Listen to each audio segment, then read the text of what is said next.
Hello বন্ধুরা, তোমরা সবাই কেমন আছো? আশা করি ভালো আছো, আর আমিও খুব ভালো আছি।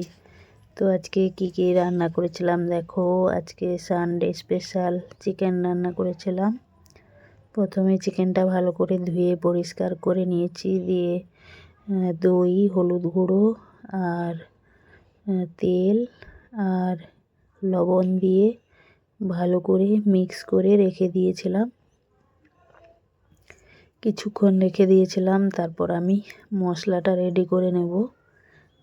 তো দেখো আমি ভালো করে মিক্স করে নিয়েছি, দিয়ে কিছুক্ষণ রেখে দিয়েছি। তারপর কড়াইতে তেল বসিয়ে আমি আলুগুলো ভেজে নিচ্ছি। গোটা গোটা করে রেখেছি ছোট ছোট আলু, আর মাঝখানে কাটিনি।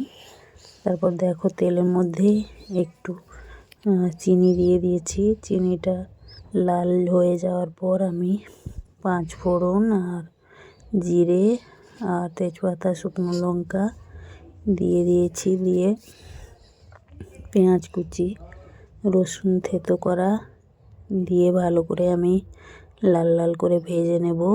একটু লবণ দিয়ে দেব। তো লবণ দিয়ে ভালো করে ভেজে নিচ্ছি।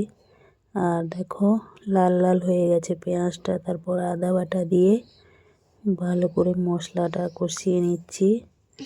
তারপর লঙ্কার গুঁড়ো, হলুদ গুঁড়ো আর হচ্ছে গিয়ে ধনে জিরের গুঁড়ো, গরম মশলার গুঁড়ো সব কিছু দিয়ে ভালো করে কষিয়ে নিচ্ছি।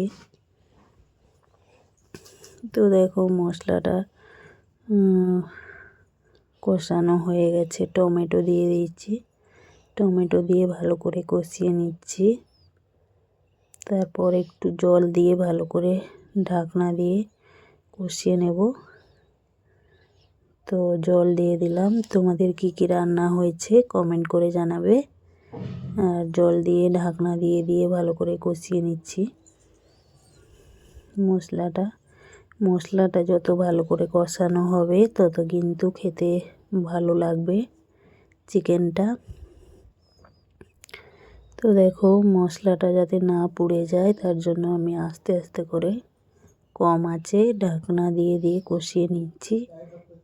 তারপর চিকেন দিয়ে ভালো করে কষিয়ে নিচ্ছি। দেখো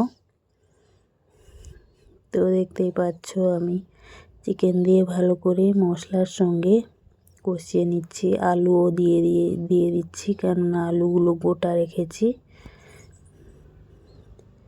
তো আলুটা দিয়ে ভালো করে কষিয়ে নিচ্ছি। আর অনেক জল বেরিয়েছে, জল আমি দিইনি কিন্তু অনেক জল বেরিয়েছে।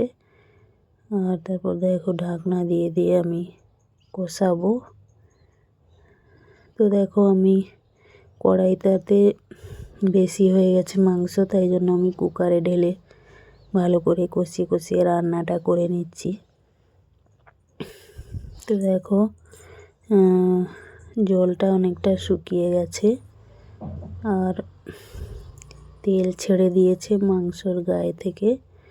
তো আমি ধনেপাতা কুচি আর এলাচ থেতো করে দিয়ে দিয়েছি। তো কেমন হয়েছে সবাই কমেন্ট করে জানাবে। সবাই ভালো থাকবে, সুস্থ